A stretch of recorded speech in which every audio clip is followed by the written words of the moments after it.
മലാക്കിയുടെ പുസ്തകത്തിൽ നിന്നുള്ള വായന 2-ാം അധ്യായം 1 മുതൽ 17 വരെയുള്ള തിരുവചനങ്ങൾ. പുരോഹിതന്മാർക്ക് താക്കീത്. പുരോഹിതന്മാരെ, ഇതാ ഈ കൽപ്പന നിങ്ങൾക്ക് വേണ്ടിയാണ്. കർത്താവ് അരുളി ചെയ്യുന്നു, നിങ്ങൾ ശ്രദ്ധിക്കാതിരിക്കുകയും എന്റെ നാമത്തിന് മഹത്വം നൽകാൻ മനസ്സ് വയ്ക്കാതിരിക്കുകയും ചെയ്താൽ ഞാൻ നിങ്ങളുടെ മേൽ ശാപമയക്കും. നിങ്ങളുടെ അനുഗ്രഹങ്ങളെ ഞാൻ ശാപമാക്കും. നിങ്ങൾ മനസ്സു വയ്ക്കാഞ്ഞതിനാൽ ഞാൻ ശപിച്ചു കഴിഞ്ഞു. ഞാൻ നിങ്ങളുടെ സന്തതികളെ ശാസിക്കും. നിങ്ങളുടെ ബലിമൃഗങ്ങളുടെ ചാണകം നിങ്ങളുടെ മുഖത്ത് തേക്കും. എന്റെ സന്നിധിയിൽ നിന്ന് നിങ്ങളെ ഞാൻ നിഷ്കാസനം ചെയ്യും. സൈന്യങ്ങളുടെ കർത്താവ് അരുളി ചെയ്യുന്നു, ലേവിയുമായുള്ള എന്റെ ഉടമ്പടി നിലനിൽക്കേണ്ടതിനാണ് ഈ കൽപ്പന ഞാൻ നിങ്ങൾക്ക് നൽകിയിരിക്കുന്നതെന്ന് അങ്ങനെ നിങ്ങൾ അറിയും. അവനോടുള്ള എന്റെ ഉടമ്പടി ജീവന്റെയും സമാധാനത്തിന്റെയും ഉടമ്പടിയായിരുന്നു. അവൻ ഭയപ്പെടേണ്ടതിന് ഞാൻ അവന് നൽകി. അവൻ എന്നെ ഭയപ്പെടുകയും എന്റെ നാമത്തോടുള്ള ഭയഭക്തികളാൽ നിറയുകയും ചെയ്തു. അവന്റെ നാവിൽ യഥാർത്ഥ പ്രബോധനമുണ്ടായിരുന്നു. അവന്റെ അധരത്തിൽ ഒരു തെറ്റും കണ്ടില്ല. സമാധാനത്തിലും സത്യസന്ധതയിലും അവൻ എന്നോടുകൂടെ വ്യാപരിച്ചു. അനേകരെ അകൃത്യത്തിൽ നിന്ന് അവൻ പിന്തിരിപ്പിച്ചു. പുരോഹിതൻ അധരത്തിൽ ജ്ഞാനം സൂക്ഷിക്കണം. ജനം പ്രബോധനം തേടി അവനെ സമീപിക്കണം. അവൻ സൈന്യങ്ങളുടെ കർത്താവിന്റെ ദൂതനാണ്. എന്നാൽ നിങ്ങൾ വഴിതെറ്റിപ്പോയിരിക്കുന്നു. നിങ്ങളുടെ ഉപദേശം അനേകരുടെ ഇടർച്ചയ്ക്ക് കാരണമായി. നിങ്ങൾ ലേവിയുടെ ഉടമ്പടി ലംഘിച്ചിരിക്കുന്നു. സൈന്യങ്ങളുടെ കർത്താവ് അരുളി ചെയ്യുന്നു, നിങ്ങൾ എന്റെ മാർഗങ്ങൾ അനുവർത്തിക്കാതെ പ്രബോധനം നൽകുമ്പോൾ എത്രമാത്രം പക്ഷപാതം കാണിച്ചുവോ അത്രമാത്രം ഞാൻ നിങ്ങളെ ജനം മുഴുവന്റെയും മുൻപിൽ നിന്ദിതരും നികൃഷ്ടരുമാക്കും. ജനത്തിന്റെ കുറ്റങ്ങൾ.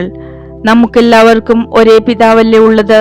ഒരേ ദൈവം തന്നെയല്ലേ നമ്മെ സൃഷ്ടിച്ചത്? എങ്കിൽ നമ്മുടെ പിതാക്കന്മാരുടെ ഉടമ്പടിയുടെ പവിത്രത നശിപ്പിച്ചുകൊണ്ട് നാം എന്തിന് പരസ്പരം അവിശ്വസ്തത കാണിക്കുന്നു? യൂദ വിശ്വാസവഞ്ചന കാണിച്ചിരിക്കുന്നു. ജെറുസലേമിനും ഇസ്രായേലിലും മ്ലേച്ഛ പ്രവൃത്തികൾ നടന്നിരിക്കുന്നു. കർത്താവിന് പ്രിയപ്പെട്ട വിശുദ്ധ മന്ദിരത്തെ യൂദാശുദ്ധമാക്കി അന്യദേവന്റെ പുത്രിയെ വിവാഹം ചെയ്തിരിക്കുന്നു.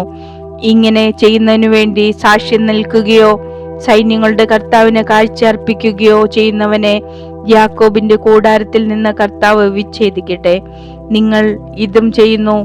അവിടുന്ന് നിങ്ങളുടെ കാഴ്ചകളെ പരിഗണിക്കുകയോ അതിൽ പ്രസാദിക്കുകയോ ചെയ്യാത്തതിനാൽ നിങ്ങൾ തേങ്ങിക്കരിഞ്ഞ കർത്താവിന്റെ ബലിപീഠം കണ്ണീരുകൊണ്ട് മൂടുന്നു. എന്തുകൊണ്ട് അവിടുന്ന് ഇത് സ്വീകരിക്കുന്നില്ല എന്ന് നിങ്ങൾ ചോദിക്കുന്നു. ഉടമ്പടി അനുസരിച്ച നിന്റെ ഭാര്യയും സഖിയുമായിരുന്നിട്ടും നീ അവിശ്വസ്തത കാണിച്ച നിന്റെ യൗവനത്തിലെ ഭാര്യയും നീയും തമ്മിലുള്ള ഉടമ്പടിക്ക് കർത്താവ് സാക്ഷിയായിരുന്നു എന്നതുകൊണ്ട് തന്നെ ഏക ശരീരവും ഏകാത്മാവുമായിട്ടല്ലേ ദൈവം നിങ്ങളെ സൃഷ്ടിച്ചത്? ദൈവഭക്തരായ സന്തതികളെ അല്ലാതെ എന്താണ് ദൈവം ആഗ്രഹിക്കുന്നത്? അതുകൊണ്ട് യൗവനത്തിലെ ഭാര്യയോട് അവിശ്വസ്തത കാണിക്കാതിരിക്കാൻ ശ്രദ്ധിക്കുവിൻ. ഇസ്രായേലിന്റെ ദൈവമായ കർത്താവ് അരുളി ചെയ്യുന്നു, വിവാഹമോചനത്തെ ഞാൻ വെറുക്കുന്നു. ഒരുവൻ തന്റെ വസ്ത്രം അക്രമം കൊണ്ട് പൊതിയുന്നതിനെയും ഞാൻ വെറുക്കുന്നു. അതുകൊണ്ട് നിങ്ങൾ ശ്രദ്ധയോടെ വ്യാപരിക്കുക, അവിശ്വസ്തത കാണിക്കരുത്. കർത്താവിന്റെ ദിനം. വാക്കുകൾ കൊണ്ട് നിങ്ങൾ കർത്താവിന് മടുപ്പ് വരുത്തിയിരിക്കുന്നു. നിങ്ങൾ ചോദിക്കുന്നു, എങ്ങനെയാണ് ഞങ്ങൾ അവിടുത്തെ അസഹ്യപ്പെടുത്തിയത്? തിന്മ പ്രവർത്തിക്കുന്ന ഏവനും കർത്താവിന്റെ മുമ്പിൽ നല്ലവനാണ്. അവിടുന്ന് അവനിൽ പ്രസാദിക്കുന്നു എന്ന് പറയുകയും നീതിയുടെ ദൈവം എവിടെ എന്ന് ചോദിക്കുകയും ചെയ്തുകൊണ്ട്